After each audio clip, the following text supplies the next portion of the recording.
Abu Tufail states, there occurred a dispute between a man from the people of Aqaba and Hazrat Huzaifa radiyallahu anhu, as it happens among the people. He said, I adjure you by Allah Jalla Jalaluhu, tell me how many the people of Aqaba were. The people said to Hazrat Huzaifa radiyallahu anhu, tell him as he is asking from you. He replied, we have been informed that they numbered 14. If you are included in them, they numbered 15. He said, holding Allah Jalla Jalaluhu as a witness, I state that 12 of them are those who fight with Allah Jalla Jalaluhu and His Apostle Sallallahu Alaihi Wasallam in this world.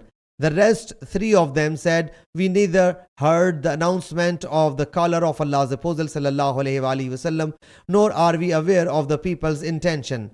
Then Allah's Apostle Sallallahu Alaihi Wasallam was passing through Harra. He Sallallahu Alaihi Wasallam said, the water is extremely less.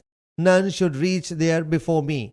But he Sallallahu Alaihi Wasallam found that some people had reached there before him. So he Sallallahu Alaihi Wasallam cursed them that day. Sahih Muslim Hadees number 6968.